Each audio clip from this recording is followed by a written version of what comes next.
that's fine.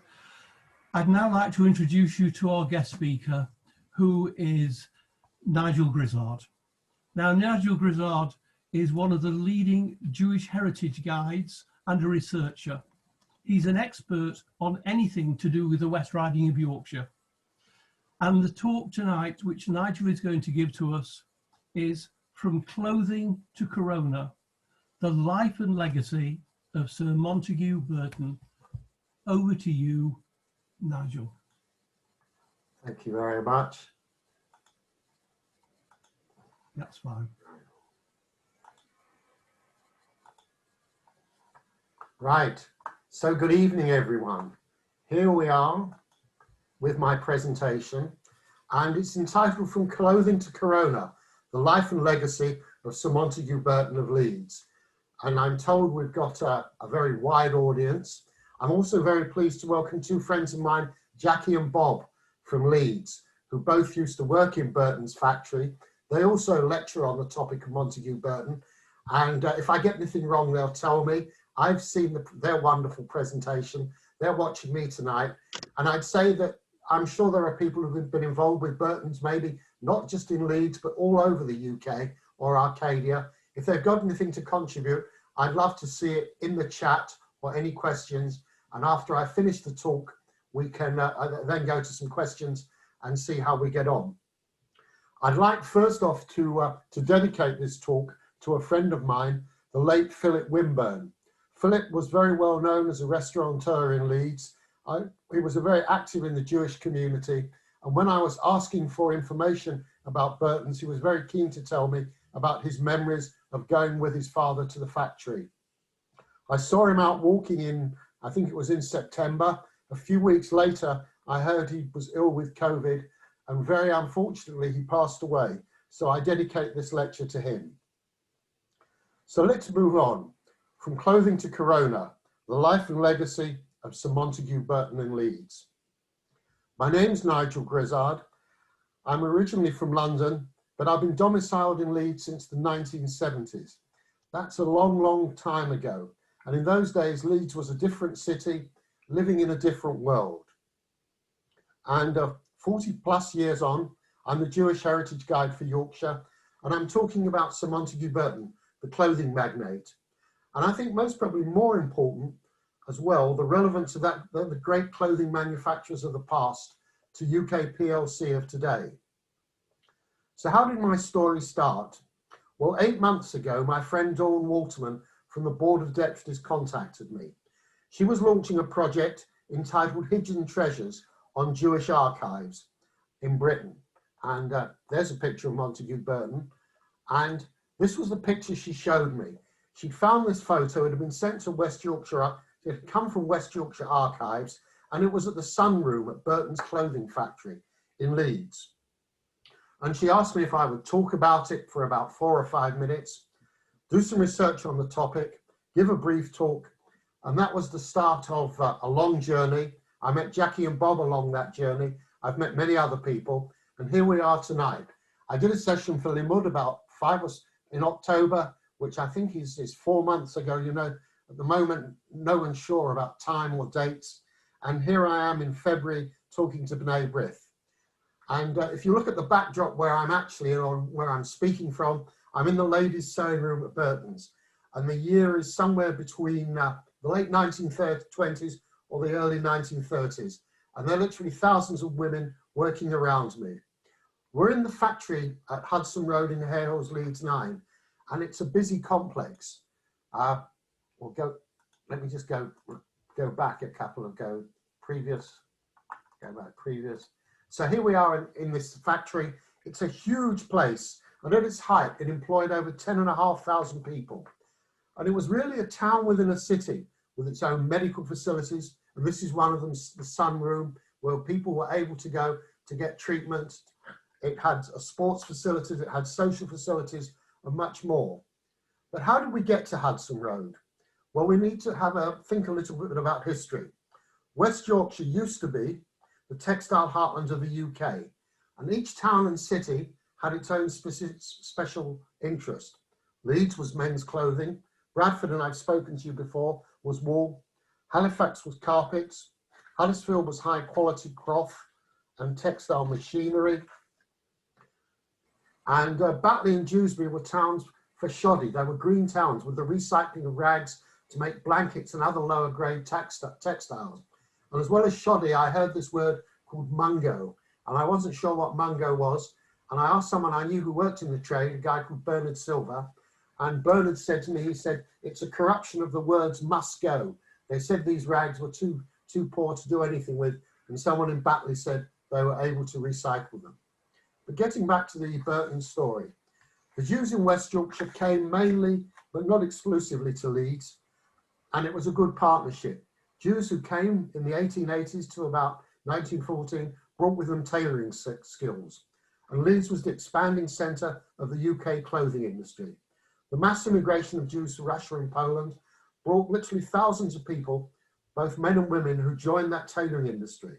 And they joined it at a time that production had moved from one individual making an item of clothing to a factory system with the distribution of labour and workers doing an individual task in the factory. So where does Sir Montague Burton fit in? He was born Moshe David Osinski in the Kovno province in Lithuania in 1885. And he comes to the UK age 15, along with thousands of other Jews. He was a Litvak, and this Litvak legacy lives on in here in Leeds even to today. Jews in Leeds talk about bulkis, they talk about sukkis, they talk about matzi, they talk about shopkis, all Yiddish words with the Lithuanian pronunciation transplanted to a Leeds lilt. And in fact, in Leeds, there's still an organisation known as the New Central Vilna. Even though the New Central Vilna Synagogue is gone, the name New Central Vilna exists as an organisation. So we move on to the next slide, and this is Chesterfield. And I don't know whether anyone's been to Chesterfield, the town with the crooked spire. Does anyone know? You can put in the chat if you know the nickname for the football team, you get a few extra points. But Chesterfield is an important stop. It's south of Sheffield, and Burton opens his first clothing store in the town. Now, I was taken by a friend, Sefton Coppage, there about 20 years ago. We found the Burton store, and I'm not sure whether it was the original one that he opened, but we found this store, and there was at the bottom of the store, there were two plates. There were sort of foundation stones with Burton's wife saying she'd opened the store. The store afterwards became Top Man, and when it had a makeover, you couldn't see the plaques anymore. But I think that even if you go back today and you take the plaques off, you will see the Burton name. And this was quite common when he opened shops all over the UK. One of the family was there with opening the store. So Burton opens his first clothing store in Chesterfield in 1904. And then he marries Sophia Marks, who has a shop in Worksop. And this is a map of Worksop in Nottinghamshire. I don't know whether it's a place that anyone's ever been to. There's an area around Worksop called the Dukeries. It's in the Bassetlaw district of Nottinghamshire, and it's about 20 miles from Sheffield, and most probably about 20 miles from Nottingham. And if you go down the M1 from Sheffield, take the A57, you come to Worksop. What's interesting was there was even a Jewish community in Worksop at the start of the end of the 19th, the beginning of the 20th century. A group of Jewish families used to come back, used to meet together for the Jewish holidays of Rosh Hashanah, the New Year, and Yom Kippur, the Day of Atonement. And Mr. Marks's home in Worksop was the meeting place. And Sophia Marks is the lady who marries Montague Burton. Now, I remember as a child going to see my grandparents in Sheffield. Worksop wasn't that far away, as we said, down the A57. And it was interesting because in those days, in the 50s and 60s in Sheffield, lots of people had nicknames. And I remember that people used to talk about a man called Old Man Moore, the King of Worksop. And I don't know whether he was a mythical character. I do know that in the synagogue where my mother belongs in Woodford, when I go there, I meet someone who tells me that he's actually related to the Moore family. So if any one of you fancies doing a later in life master's thesis on a very defined topic, the Jews of Worksop is something that needs writing up. I'm very happy to help. But back to Burton, the retail empire expands, and you have these Burton shops all over the UK. And as I said, in some of them, you can see the foundation stones laid by one of the family. I went to another amazing place, that's Darwen in Lancashire. If you look on the local authority map, you'll see there's Blackburn and Darwen. And as I was going around, I came across a chemist shop. This originally had been a Burton's, and once again, there was a foundation stone with the Burton name. And by 1919, Burton had 40 shops, and he realized that he needed to be vertically integrated with a manufacturing arm as well. So in 1921, he acquires the land at Hudson Road, Hare Hills, Leeds, and builds a huge factory, which still stands today. And this is a picture of the women in the sewing room at that factory. I dated, I think, late 20s, early 30s by the clothing. But if I'm wrong, you can put me right. And this is Montague Burton. It says the tailor of taste. This was the factory that I took when I went down there of May 2020, which is what, about 9 months ago. And the site was working, but not as a manufacturing plant, but as warehousing space for Arcadia, the clothing company. Now, you get an impression, this is just the front, one entrance, of the absolute enormous size of it. And normally I would have got inside to see what was left of the Burton era, but I wasn't able to. And that's because of COVID and everything shut up. And this is a task that I still have to do, to find out what's going on in there. But there are other ways for me to find out. We have a Leeds Jewish Community Facebook page with over 2,900 members who live in Leeds, are related to Leeds, could be from Leeds, or are interested in Leeds. And I put on a request for information about Burton's and was given lots and lots of feedback. People were posting how their grandparents had worked for many years in this huge industrial complex in Hudson Road. There was a lady called Shelley Forbes, who I'd last seen at my wedding, which was in 1978, and she and her boyfriend, later to be a husband, had run the disco at my wedding, and she told me that her father, Sam Bernstein, had worked there, and more important, featured in a BBC Close Up North documentary on Burton's, which he revisited after manufacturing stopped with a colleague, and Shelley gave me a copy of this documentary, and I've been able to watch it. I showed you the ladies' sewing room. The late Philip Wimburn, who died last year, unfortunately from coronavirus, and whom I dedicate this letter, told me, my father worked there. I remember he took me there one open day and took me into the cutting room. It was so big I couldn't see to the far side. He used to go to work before 7 o'clock in the morning, as they had an early morning minion for morning prayers. They also had their own dentist, nurse, and podiatrist. They had their own sports fields and an annual sports day as well. It was literally a town within a city. But what interested me was that whereas when I do work in Bradford, these mill complexes were well known, they were discussed, whether it was Saltaire, whether it was Drummond's Mill that burnt to the ground, whether it was the huge Manningham Mills complex of Lister's Textiles. No one in Leeds seems to talk about the Burtons. It's not a subject for debate. It's Burton's huge factory and business park. And I'll come back later to that in my talk. But it's ginormous. And I was there in Hare Hills. You could just feel the whole place was very still. And I've been to industrial complexes, and you can get whether they're thrumming with life, whether they're throbbing with life, or whether they're empty. And certainly on this side, I got the impression that a lot of it was empty. So Burton's, as I said, was an industrial town within the city of Leeds. Burton's wasn't the only clothing manufacturer. There were many others, large and small. And the large players such as Burton and March the Tailor were key players in the UK clothing industry. Burton used to produce 25% of the men's suits in this country. Amazing that. And think how fashions has changed. Does anyone wear a suit anymore? I think I put a suit on. I had to do a thing for Holocaust Memorial Day. I was filmed and I put a suit on, and I realized this was the first time I'd worn the suit since most probably about a year ago. So it is amazing how fashion has changed. But Burton built this huge empire. He was knighted in 1931, and he died suddenly at a work meeting in 1952, aged 67. He was buried in the Jewish cemetery in Leeds, but in fact he lived most of the later years of his life in Harrogate, and he wanted to be buried in Harrogate, 15 miles from Leeds, where there was a Jewish community, but at the time there was no Jewish cemetery.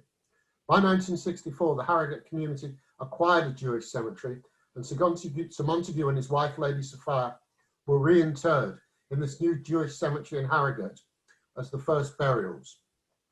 So if we move on, there's a plaque on this huge site. Montague Burton, the tailor of taste, making good quality made-to-measure suits for a week's wages. Burton created a mass market. His Hudson Road headquarter began in 1921, was by far the largest clothing factory in the world, eventually employing 10,500 people. And you learn all sorts of things as you go through. And apparently one of the great things they used to do was when celebrities came to the factory, the first thing they do was to measure them. Then they'd give them a tour. And by the time they left, they'd have a ready-made suit. They'd have made a suit for them just in their dimensions to wear. I think Sir Len Hutton came, the cricketer, or maybe it was Sir Don Bradman. But there are all these stories about what went on. Now, as I said, I arrived in Leeds in 1976 when the tailoring industry was still functioning. I remember that my neighbour, a guy called David, worked for his father. They were trouser makers, and you know, he had a future ahead of him. And that next decade saw the whole decline as manufacturing was shipped overseas, and David's father closed the factory down. And instead of being, you know, heir apparent, he had to find something else to do. And as I said, you know, this manufacturing was shipped overseas, and the huge Burton strike was stripped of its manufacturing capacity, effectively to become a huge warehouse for imported goods and a business park. And this didn't just go on in Leeds, it went on all over West Yorkshire. I worked in Bradford. I used to remember every night coming up the Leeds Road, there were thousands of men who worked for GEC. And they made all sorts of engineering parts. They were involved in the aircraft industry, all sorts of things. And those sites just closed down and became in the end a B&Q and a McDonald's. And no more were the thousands of men leaving work and working home. So what was Montague Burton's legacy? From an employment perspective, he built a huge manufacturing and retail empire.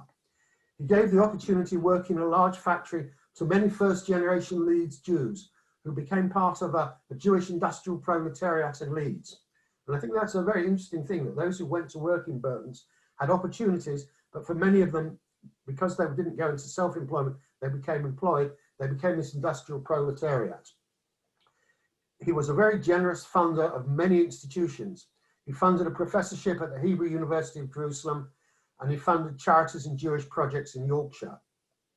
And his legacy lives on in the Jewish Museum in London, which is in Raymond Burton House, and his descendants who are key arts funders in Yorkshire. So I mentioned that I'd put a thing out about him on the Leeds Jewish website. It was interesting how many people came forward to me. Most of them had worked in tailoring, or their grandparents or their parents had worked in tailoring. I remember one person saying to me that she used to go with her mother into the centre of Leeds, and mother would always meet people to talk to. And she said, "Where did you know them from?" She said, "Oh, I know them from Burton's." And this was this complex of 10,500 workers who lived all over the city. I remember someone else telling me that she was a graphic designer.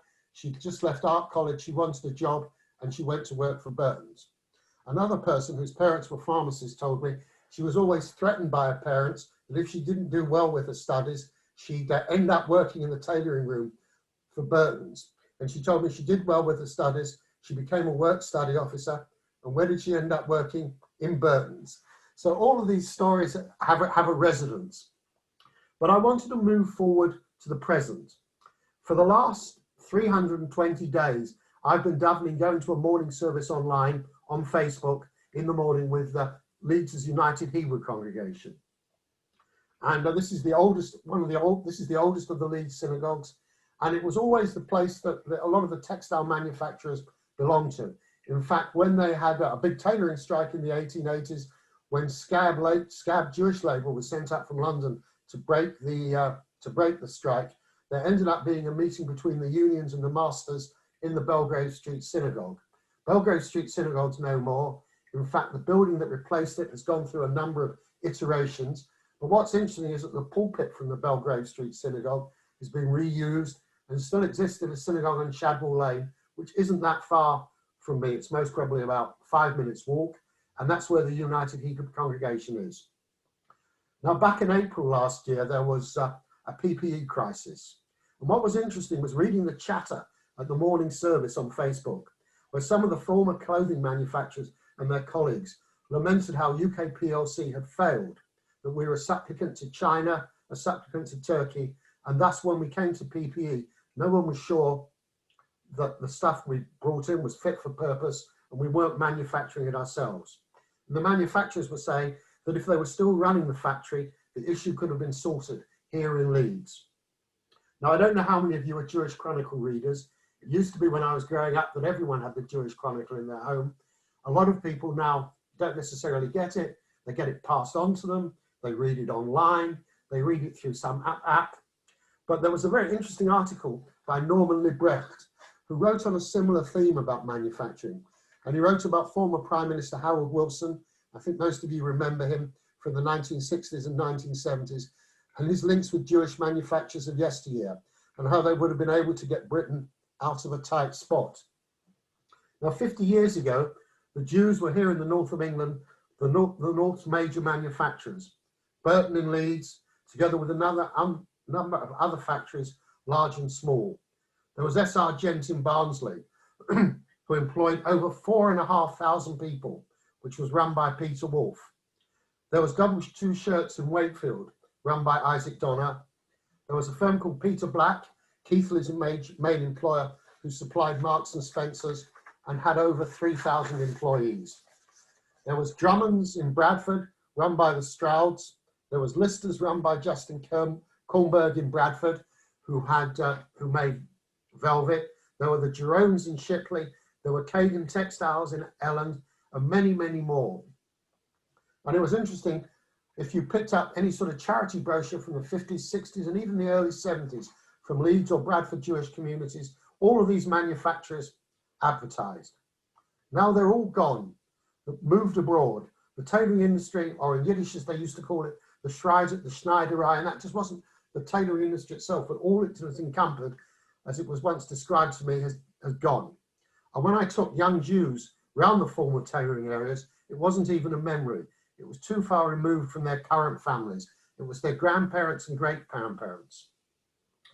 Now, the last year has taught us many lessons, and perhaps the most important one is that the United Kingdom as a country needs to restore our manufacturing base rather than to be hostage to overseas suppliers. And as you know, there's been a lot of debate about vaccines, where we get them from, are we importing them if we bought them? But one bright light has been the opening up of the Novavax, which is an American factory for vaccines on Teesside. It's a very positive change. I have a friend, Gwen, who says she's the last Jewess in Middlesbrough. I don't know how many of you are readers of the Jewish Chronicle who read the letters page last week, but there was a request for some information on Middlesbrough. I and a number of people sent it to Gwen, and she was able to answer a woman from Australia's questions within about an hour. So that shows how good her information network is. But she was telling me how positive she thought it was that there's now a factory coming back to make vaccines on Teesside. And I'm sure, thinking about Montague Burton, he would have agreed with that sentiment, that Britain needs again to be a manufacturing business. I said that the textile tailoring has gone.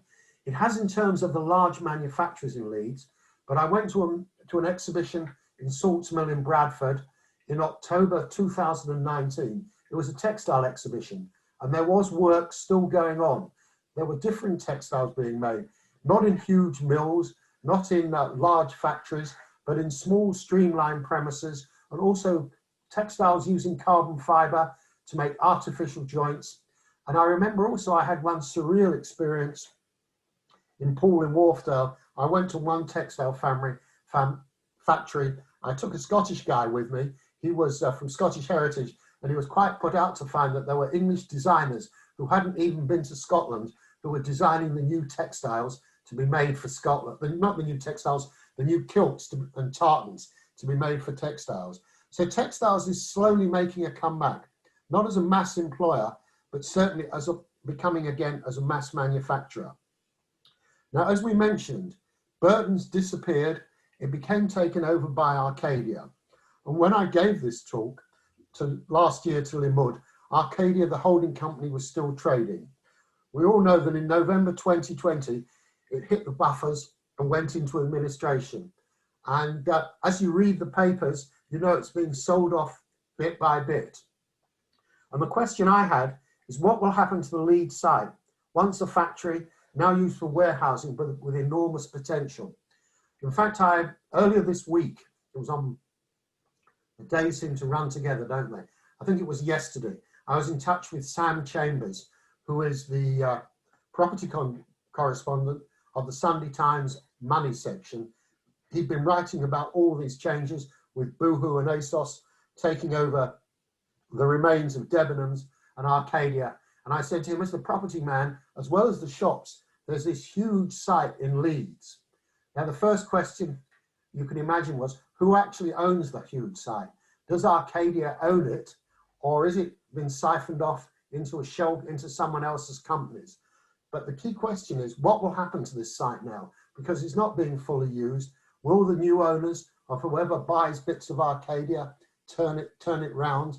Will they do something with it?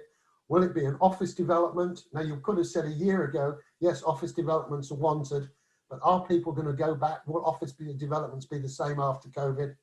Will it be a factory or a warehousing development? Because Boohoo and ASOS have their own warehouses now. Will they still want Arcadia's huge warehouse? Or will it be a housing site in inner Leeds? Because housing is a thing that is needed desperately in the inner cities, and is also, you know, and this is a big enough site to build, you know, a garden township in the centre of Leeds.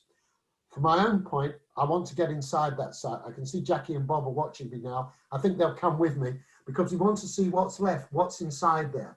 And one of the things you learn, just like when you see many of these house renovation programs, if you strip off the modern stuff, it's amazing what plaques and what heritage is often there underneath.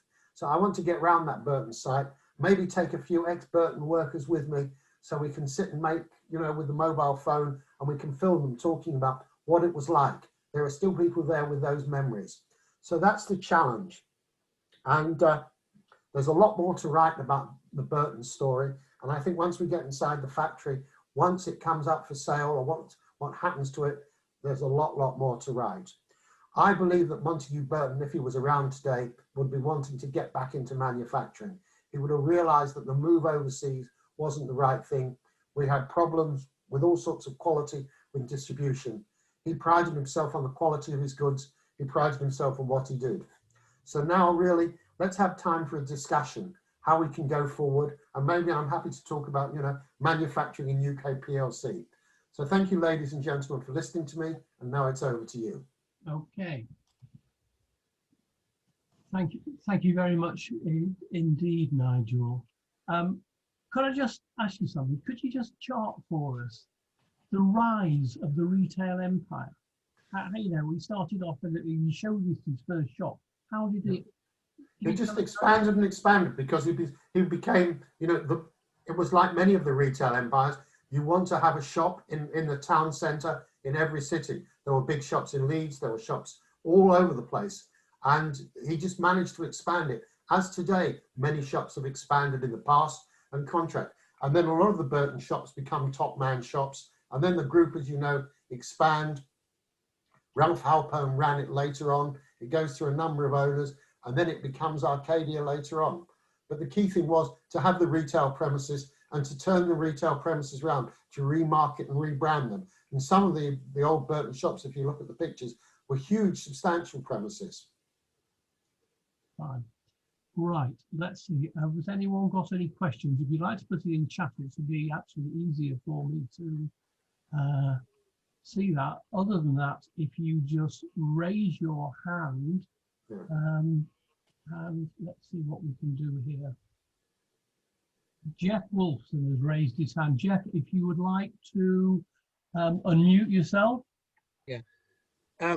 Unfortunately, I wasn't there at the beginning, so I don't know whether Mr. Grizzard or whether Nigel mentioned about a lot of the shops having billiard halls and snooker places above on the first or second floor.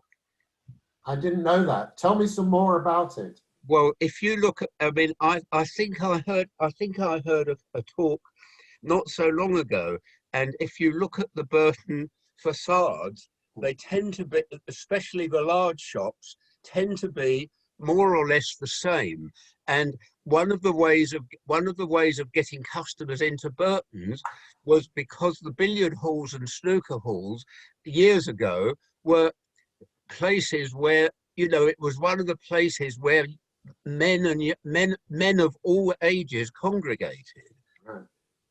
And that was a means of him selling his suits. Yes, I mean, he was very good on, very good on marketing. And I see Lynn Lucas tells me that the Burtons in Cheltenham had a billiard hall upstairs. Maybe this is something that you should look at if you're going to give this talk to other people. Certainly, I will look at the Burtons and billiard halls. Thank you for that. Okay. Did Jeff and then, Wilson? Yes, I'm afraid yeah. Jeff Wolf jumped instead of Jeff Wilson. Go on. Yes. Yeah, he thinks he's my dad, because I'm Jeff Wolf's son. Anyway, Nigel. Yeah, Nigel, great talk. Yeah, I used to live near the Burton's store in Cricklewood, and that did have a snooker hall on top. So you're quite right, Jeff. And the local there used to be a Burton's in Kingsbury Circle in northwest London, which became a blockbuster, and most recently was a car phone warehouse, and that's gone for Burton as well. Yeah. But the question I want to ask, Nigel, is you mentioned a load of Jewish names connected with the textile industry. Was this any cause of anti-Semitism at all? I don't think it was in those days. Certainly, you know, they were major employers in Leeds, and many people I spoke to who came to Leeds, young people who'd come from other Yorkshire towns to work, would tell me that they'd worked within a Jewish factory, that people had given them work. And very interesting, I remember someone saying she worked for Appleson, who was a shoe manufacturer.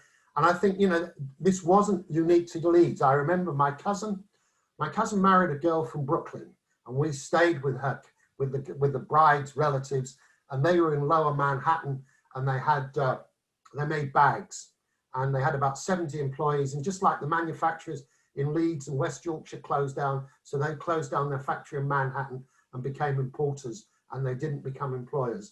And I don't think there was. I think that there was an understanding that the Jews provided factories, that they provided employment.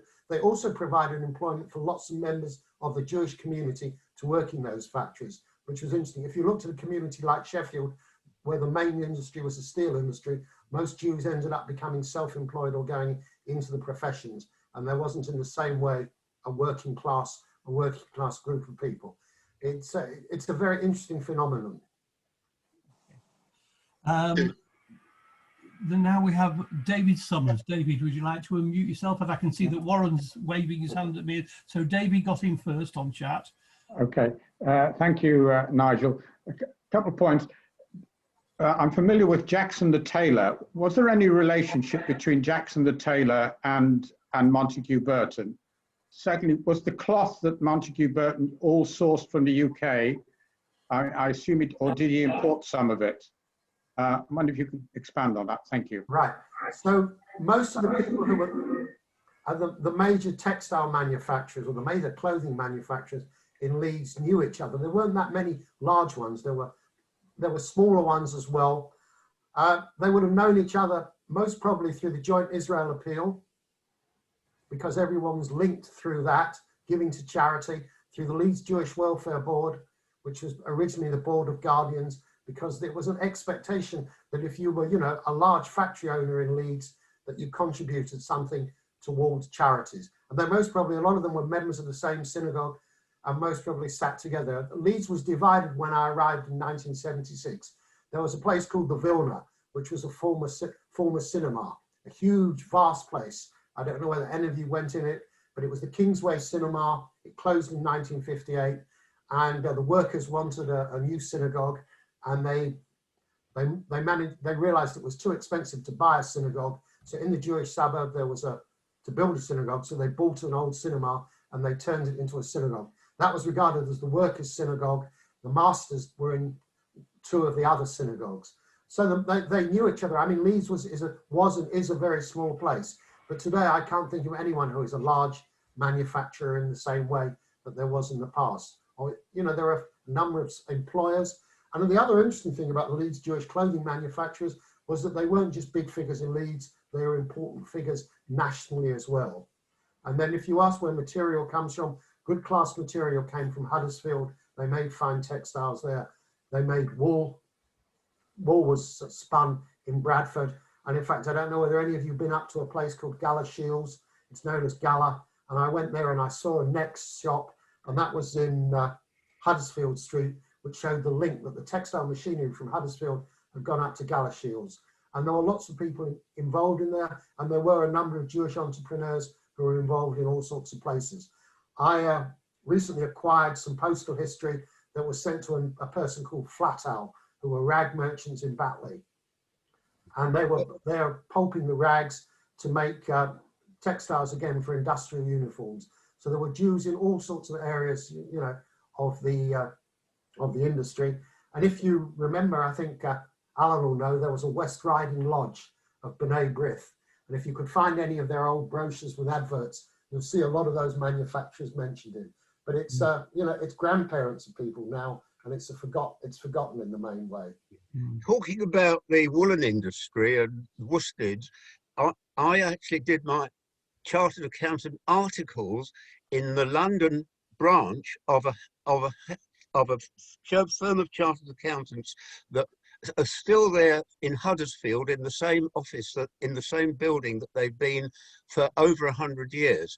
And a lot of the clients were these woolen manufacturers or worsted mills, and also cotton mills in Lancashire. That's right. And I'm sure if I went in their office, went upstairs and went right to the attic, there must be hundreds of items or thousands of items of postal history, where in these firms, no one ever threw anything away. There'll be all these Victorian stamps on envelopes. Yeah, I used to go into firms in Bradford, accountants, insurance places, and you'd say, you know, when did they close down? And they said 1945, or was it 1933? And they said, no, it closed down in, you know, 3 months ago or something. Very, very interesting, long traditions. And I think one of the interesting things, certainly about a lot of the accountancy firms, and it all goes through the same business, that they all disappeared, that they all merged, that they all became part of someone else and someone else and someone else. And now there are new small firms growing up because people want service. And what they used to have was service, and then they lost it as every time they used to go to the accountants. Whereas before they'd worked with the same person for a long time. Each time they went, it was a different person. And the person they'd seen, they said, oh, he's gone to Singapore, or he's been promoted, or he's left. Fascinating times. Okay. Warren, I know you've been waiting for a while, Warren Silverman. Would you like to unmute yourself? Okay. Yes, I was going to mention the issue of demob suits. Yeah. That was a big fill-up to the Burtons, wasn't it, after the war? Yeah. Somebody's mentioned also uniforms. I'm not too sure about that side. So the Burtons didn't make uniforms. Uniforms were made by other people, but they used to repulp the rags to provide material for the uniforms. And that's why, you know, the First World War, the huge demand for uniforms. And you know, the demob suit was a big thing, you know, that everyone got one after they came out of the army. I'm sure if we go online, there's a lot of stuff written about that. But I raise the question now, how many of you, even august gentlemen that I see sitting in front of me now, how often does anyone ever wear a suit? And you can't even wear a suit for synagogue now because you're sitting home watching it online, most probably. So, you know, as I said, I used to, when I started working in Bradford in 1976, I wore a suit every day. You know, it's, as I said, it's a year since I put it on recently to do a thing, but I hadn't worn a suit for a year now. And whereas before I had a wardrobe of them, I've got one that I wear when I need to. Yeah, every day is Press Down Friday now. Yeah. That's right. Yeah, well, I did buy a suit just before the lockdown for our son's wedding. So I've got great use out of that, as you can imagine. But I do wear a suit in shul because I come from Manchester and it was much more formal there. That's right, but you can't get to synagogue now. That's the point. I haven't worn it for a year. There you are. Yeah. So the whole industry has changed, you know. But it was interesting how Burton has this, you know, brings this revolution, sets up these huge manufacturing plant, literally from nothing, and was able to do it. And had the skilled labour.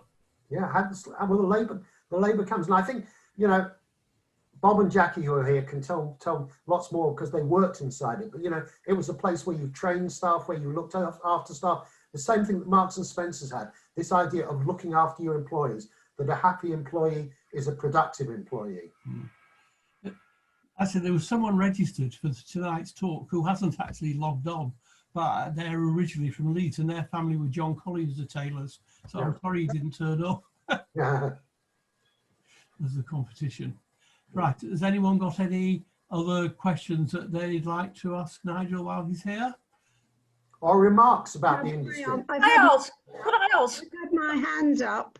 Yeah, I have for a long time as well. I didn't see it. Carry on, Ruth. Yeah, go on, Ruth.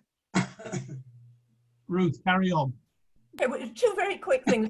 One was, it's nothing to do with Burton's, but the person you mentioned, I couldn't catch the name because I saw that letter in the Jewish Chronicle on Friday and I knew the lady and I was going to contact, although I haven't got any, I knew the lady and I thought I might be able to make a contact, but I didn't hear who you said. Right, the person I know is called Gwen and she lives in Middlesbrough. And she's a big personality and she knows everyone. And I went up to Teesside and, you know, she took me round. And if any of you ever go up to Teesside, a place you have to go to if you're interested in Jewish things is to see the Jewish cemetery in Hartlepool, which is up a hill at a place called Spion Cop. It's the most amazing place. Yeah, because I had a very close friend in Leeds, but the whole family have died. And that lady was her aunt, Phyllis, so I was going to answer the email. But my friend told me years ago, his friend from Leeds, and you hadn't actually mentioned these early days, and I don't know whether this is true. She said, like when her grandfather came from Lithuania, as a lot of the men did, got off the boats in Hull, and were going to go across to Liverpool to get the boats to America. That was the intention. And places like Burton's offered people, you know, employment. Right. And so they stayed in Leeds, and she said the same was in Manchester as well. Right. Didn't go any further. Is this true, or is it a Jewish story? Right. I'm talking about tracing your Jewish roots in Yorkshire to the Jewish Genealogical Society next month, but I'll give you a hint. First off, the trade goes on for 30 years in terms of people coming from 1880 to 1914. And people also go back to see family and everything. And I'm never really sure how little or how much was known of the immigrants coming to Hull. Certainly the Hull community knew exactly what to do. Give them a meal, get them fit, stick them on a train, and get them moving again. So that's one part. Secondly, Leeds has an industry, a clothing industry, which is good for Jews. It's not the steel industry of Sheffield. It's an industry they can go into. It's also like an English-speaking city. You've had a long journey.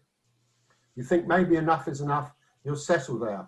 And I think a lot do settle. Whether they did it unknowingly, I don't know.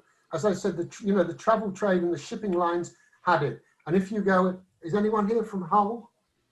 Have we got any Hull people? Everyone's left Hull.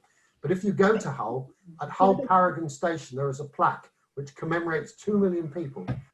A huge proportion of whom were Jews going through that station to Liverpool and on to the States.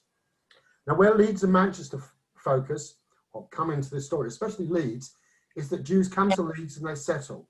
They're Lithuanian Jews, they're immigrants, they're foreigners. Their children, however, are born in Leeds, speaking English, and they often leave for North America. And they have an easier time of it because when they arrive, they're not grinners going in Ellis Island speaking Yiddish, but they're people who are English, who speak English, who read and write English, who've been through English schools, and also understand how to get on, shall we say, in a Western society. And when I do my heritage tours, and I'd love to take people around, I get a lot of requests from the US for people whose family had come from Russia, settled in Leeds, and then moved off to America. And this seems to be quite a common thing, as well as those who went directly to the US. Many others stop in Leeds and then go on to the US. Okay, Malcolm, would you like to unmute yourself, please? Hello, just a point of information. My grandfather was a friend of Montague Burton when they were both very young, and Montague Burton was a door-to-door salesman. and he wanted my grandfather to go into business with him, but he didn't. And that was always something the family were very sorry about. Yeah, I can imagine that. One of the things that used to happen if he wasn't, it was used to be called weekly payments. I don't know whether any of you heard of weekly payments, but my grandfather did it. They, you know, people did a number of jobs. He lived in Sheffield. He got the bus out to Swallow Nest, which is a village somewhere now in the Rotherham district, and you went door to door. You took wares and you basically sold textiles to people, and in return you could bring chickens back, which you would get the shoker to kill, and fresh food as well. And this was it was a big thing in the north, certainly in Sheffield and in Leeds as well. People went out, and there was another thing called a klepper, from the Yiddish for knocker. You would go knocking on the door buying old gold and silver. All sorts of different jobs that have now gone, moved indoors. When you say weekly, does that cover the? Have you heard the term Scotch draper? It's a Scotch draper, That's yes. the same thing, is because we knew someone who And round the was league saying what they've got to say. They sold them a suit and went round every week in the working class areas to get the money from them, because absolutely every working man had a suit for Sunday or for. That's right. They needed a suit. They needed all those things. Yeah. Right. Someone said, you haven't said if the Burtons had family. Yes, he had 4 sons. They didn't go into the business. What they did do, the family, was they were very, very charitable. And a lot of it, Montague Burton himself lived in Harrogate. He had a lot of his work was sort of couriered to him every day to take into Harrogate for all the main papers. But his legacy was that he leaves this large sum of money, which his children and grandchildren disperse to all sorts of good causes. Right, Leonard has a question. If you Yes, that's right. It's more of a statement than a question, because I ran a company producing designs, but mainly for ladies' wear. So consequently, when I went to Leeds, I only had one large customer, and that was Heaton's in New York Road, I think it was. But I remember going up there and being very well treated. And when I did stay over, I always stayed at Edelman's, Yes. which was, it portended to be a hotel. It was really a very nice restaurant. And I have great remembrances of those occasions. No, I mean, it's interesting you mentioned that ladies' clothing. Leeds also was a ladies' clothing centre, not for manufacturing, but for distribution. There was a place called Concourse House. Yeah. You may remember, where all the agents and the manufacturers had shows where they sold wholesale. That whole business closed up and went to Broughton Street in Manchester, which became sort of the northern headquarters. And very interestingly, my wife was selling clothes. We went to buy some articles there. It was very interesting. We parked the car and I looked up and it said Torah Street. And there was there had once been a synagogue there, and it's called Torah Street off Broughton Street. But the interesting thing was I went into all these wholesale places, and just like in a Jewish place, you'd go in and there would have been a mezuzah, and there would be sometimes, you know, a prayer book or something like that. So when I went into the Muslim places, there was always a quote from the Quran on the wall and a picture of sort of grandpa looking down on the family, saying you have to deal properly with your customers. It was fascinating to see the ethnic change. And as we got out of the business, the Chinese were going into it. And I remember going into one warehouse where they had enough scarves to give 2 scarves to every woman in Manchester. It was just unbelievable, the size of some of the operations there now. But that's Manchester, not Leeds. Yeah. Any more questions about me or Leeds or tailoring or anything else you want? Anyone got Speak. Yeah. Can I speak? Can I speak? I've had my hand up for ages. If you just press the raise hand button, Maureen, you're on. Yeah, thank you. I didn't see you. Nigel, I just want to ask you a question. You mentioned double two shirts, didn't you? Well, my father had one of the first ones, and I remember because they were the first factory to actually have the attached collars and cuffs. But my family from Germany, they were involved with that. We know there is a family member. Is there a history of the double two shirts, how they came to be? Well, it was set up by Isaac Donner, who I think comes from Vienna. Yeah, and my relative was Karl Mayer from Germany. Yeah. Where did he come? Did he come to Wakefield, or did he come to? No, they came to Wakefield. I now do remember Wakefield. Yeah, they came to Wakefield. Yeah. I'm sure there was a program done on the Sun, Ricky Donner, many years ago with Sir Harvey Jones, and I think he, you know, about running your parents' factory, about family businesses. But it was a big business.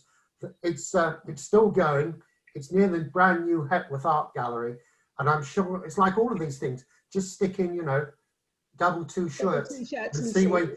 And the other thing is, you know, if there's, for example, in Bradford, we have memories of old Bradford and photos of old Bradford on Facebook, which has something like 40,000, you know, people who are linked into it. So if you ask a question about Bradford, it's a fair chance that it'll work. There'll similarly be one about Wakefield, you know. So if you ask about double two, someone will lead you somewhere to where you're going. But I think what interested me was how many of the manufacturers, certainly Ghent came from, Wolf came from Germany, the Black family came from Germany, how they set up these huge industrial combines. And if you go back a bit, you find that lots of Jews were allowed into Britain in the 1930s if they set up industrial premises and employed local people. So you have the Team Valley estate in Gateshead, you have the Treforest estate in Newport in South Wales, where there were all Jewish entrepreneurs who were just manufacturers in unemployment black spots. Okay. And I also remember a lady telling me she met a boyfriend and he'd given her 3 things from Germany that they didn't have. There was like Vaseline, there was Zips, and there was some other thing, I've forgotten what it was, you know, but they were bringing in things that were known, that were sort of home products on the continent being manufactured now in the UK. And the story of the immigrants and the manufacturing is amazing. Thank you. Well, I think that's all the questions. I don't think anyone has another question, in which case... Oh, Harvey. He's got his hand up. Yeah. Harvey, last question. Well, it's more, I come from Leeds, and in fact, I was born, educated, and lived in Leeds until the 50s, and I come from tailoring factory. Now, during the war, Leeds is like Rome, built on 7 hills, and all the uniforms for the forces were made in Leeds, and luckily the Germans couldn't find them, the factories, to bomb them. And say my grandfather had a factory making vests. Now, vests are actually waistcoats, and each of the different factories made a different part, the trousers, the jacket, and the vest. And then my father had a tailoring shop in Hare Hills Parade, which wasn't far from Burton's. But it was interesting that although I was evacuated into Metheringham in Lincolnshire, my father, because he was working in the clothing industry, wasn't allowed to go because they were making the uniforms for the forces. Okay. Yeah, no, I mean, it was a big thing, you know, they turned all manufacturing goes over to war work. And as you say, there was 1 or 2 nights of bombing in Leeds, and that's about it. Other cities were hit very, very badly. Sheffield, Manchester, Liverpool, Hull. Well, but Leeds doesn't have the bombing in the same way. No, because as I say, the Germans apparently had difficulty in finding it, because being built on 7 hills like Rome, they had difficulty in finding it, luckily. And so they managed to, because they wanted to bomb it, because they were making all the uniforms for the forces in Leeds. So what year did you leave Leeds, sir? About 1955. And that would have been a time when a tremendous number of people worked in the tailoring industry. Yes, some form. Well, and you also mentioned that as well as the factories, there were the retail tailors as well. And many Leeds Jews went all over the north, opening up shops in Batley, Dewsbury, and everywhere else. Supplying. My father had a shop on the Hare Hills Parade. Yeah. Okay. Thank you. There we go. Thank you very much, Harvey. Tony Etherton, I would like to ask you to propose the vote of thanks on behalf of us all to Nigel. Okay, thank you, Alan. Nigel, thank you for a very informative talk, and I look forward to another trip to Yorkshire when times are better. Thank you very much.